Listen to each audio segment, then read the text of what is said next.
This was right now. I'm real frustrated, man. All right, so tell me, like, all right, what, like, when's the last time, when's the last, like, what's the biggest span that you like as training wise that you can remember, like you had a good run, and then like that before injury or sickness happened. Uh, like a solid, like training Yeah, like consistently. a Like, good camps, and then you were rewarded with freaking, with the tournaments and stuff like that, and like, how many tournaments you probably went through before probably like something you ran mid in purple belt, bro. mid purple belt. Cause yeah, it was definitely pre-COVID. Because Yeah. post-COVID, it's just been too. And how long that span lasted? And bro, that was probably like 2-3 months, bro. Man, like I always see a trend with mines. Mine's old, like my training always lasts about like 10, 11 months. Right. Because right around that 11, 12 month, like I'm always due for something. But so Like that, whether it's sickness or like some type of freaking injury or something like that, like a tweak or. But I that. haven't really had a good long run like that, to be honest, since the baby. Yeah. Because now it's not only you, Yeah. but now it's when the baby. That's Yeah, you gotta bro, take that's time for the even baby. tough now. Yeah, Like so you got, it's there's rough. so many obstacles Oh, bro, like that. bro. And I only say this because like right now, like man, I started getting myself back in shape. Right. Freaking. I'm talking about January was the start of my downfall. So the beginning of January this year was the start of my downfall of my training and stuff like that, and then Okay. getting out of shape because you're talking about the first 3-4 months, new Mateo. baby in the house, Yep. all right, ain't training, no sleep, you ain't eating good, like all that shit. And I Right. packed on about freaking 20-25 pounds Easy. like that unanswered weight, like I could not take it off to save my life. All right, like Right. that. And this is something I want to go in probably on another episode. Ended up getting put on some treatments like that. I told you about the peptides that I got on for Right, semaglutide, like that. And it was very effective. That I highly recommend it to anyone out there struggling to lose weight and want an answer, like that. And I'm gonna keep it short and simple, like that. But it's not for everybody at all. But if you're trying to change your eating habits, because that's the most important thing that I tell anybody about it, Right. like that. Yeah, man, it was very effective. I mean, ended up freaking losing almost 30 pounds. Freaking within 60 days. Nice. Like that, so I Nice. dropped the weight, freaking I was in a huge calorie deficit.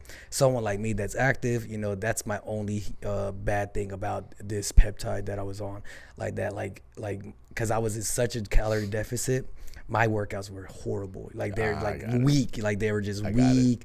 Like that, like I just it was just draining because I just wasn't eating a lot. But that's what the peptide does. It keeps you in a calorie deficit. Okay. So someone that's trying to maintain muscle and trying to have freaking, high explosive workouts like that. So got back, got back in shape, and then boom, as soon as I got out of that freaking, the baby stuff, now getting back in shape and I'm finally feeling better. And training, not only just jiu-jitsu, but kick, sparring and stuff like that. Right. Go run into I go to do my first IBJJF this year, like that. End up tweaking my hamstring, Right. like that. I remember All that. right. So that I've been off of this hamstring for about 3.5, almost 4 months. So now my hamstring is fine now. Right. I've been doing little light workouts and getting in the gym and doing a lot of freaking unilateral stuff like that. Now I'm sick. Bro. Like, can I get a fucking break? Right. You know what I mean? Like that. So Yeah, this sickness Yeah. is annihilating me, bro. like what would you rather, sickness or like an injury like that to hold you back?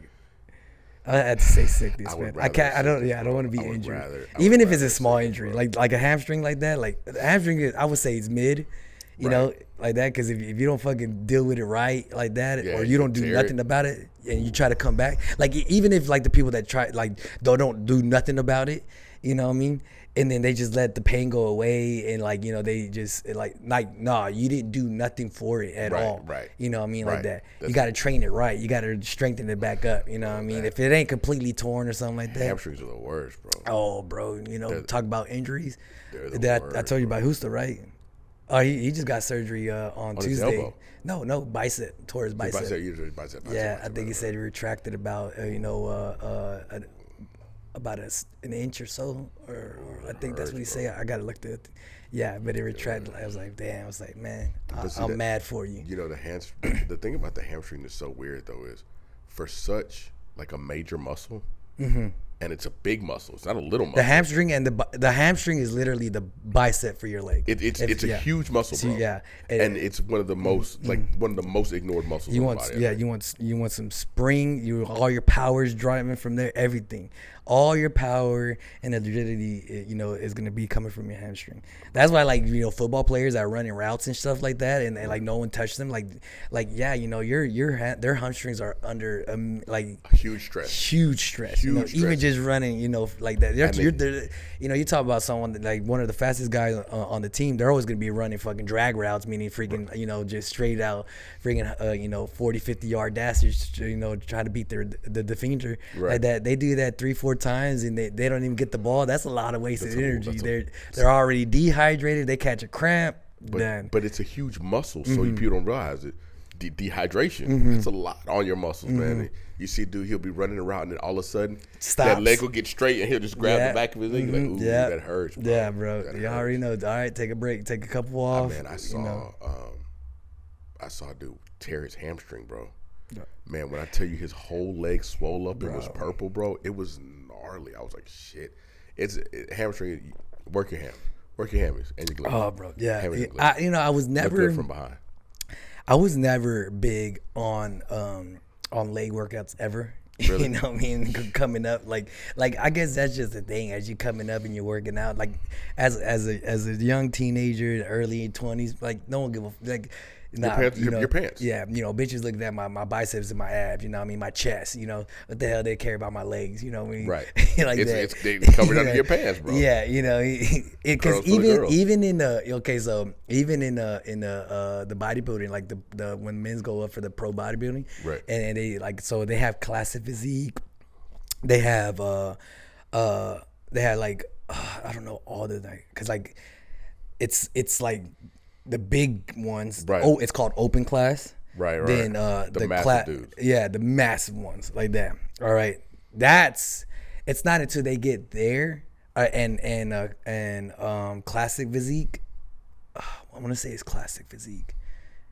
That like that, you know, where they start to judge your legs. Right. Really. All the other ones down, nope. It's just all upper body. The ones, any of the guys that wear board shorts.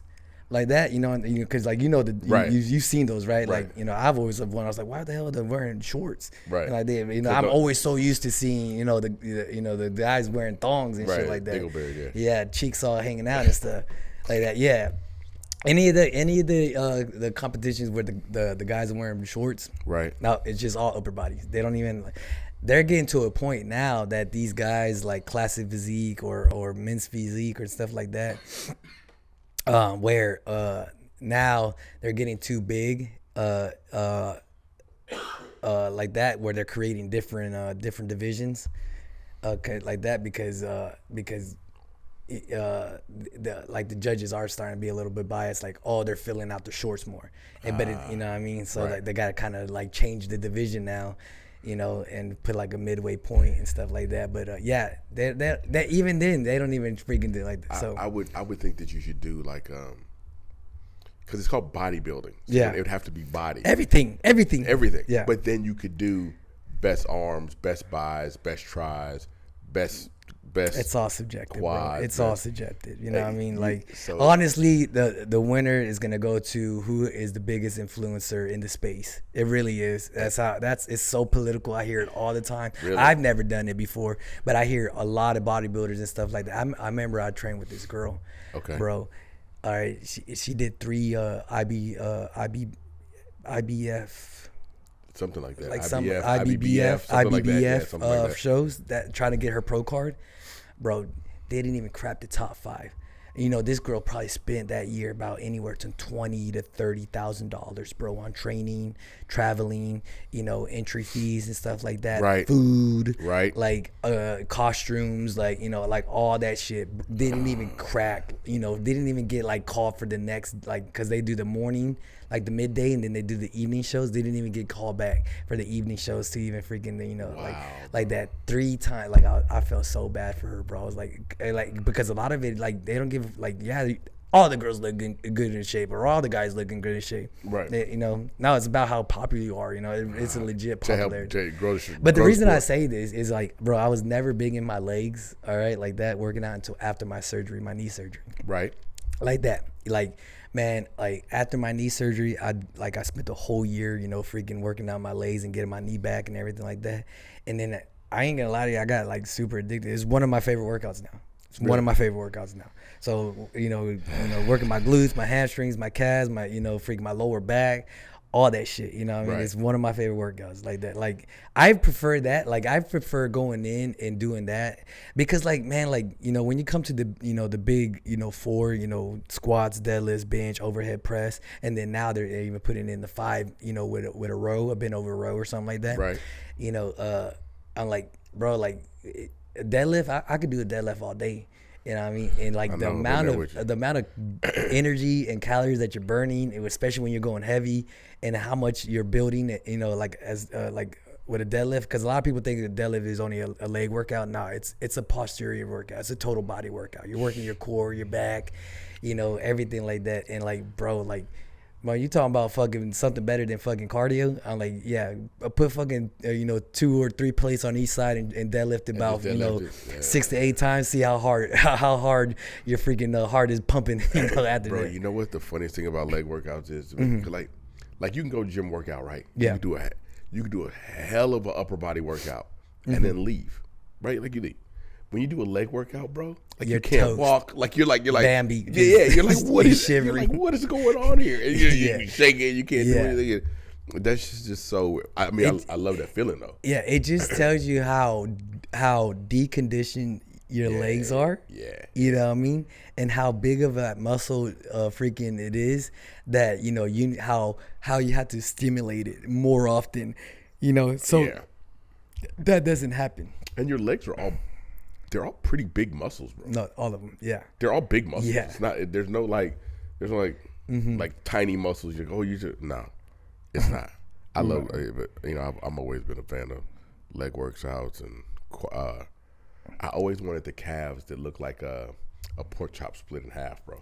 Like that, like sauce. Yeah, you just, and you're like, man, walk, bro.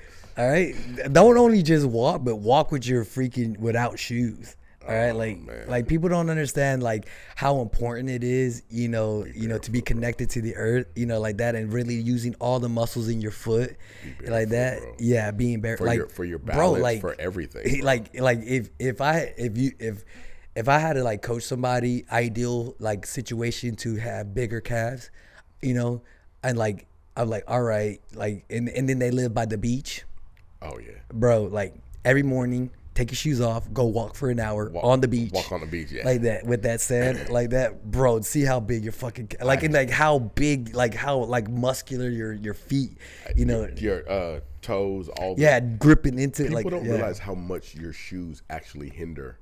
They do. Like your development of your legs, bro. Crystal gets mad at me I'm super anti shoes right now with Mateo. Right, like honestly, I'm not gonna be an advocate for shoes for Mateo until he's probably 4 or 5 years old.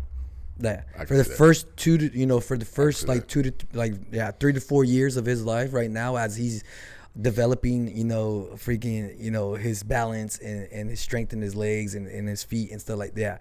Like, freaking you could pull it up and look at the statistics and stuff like that. But, kids that are freaking like parents that put kids and put on shoes already, like, before they even before they start walking and stuff like that, right.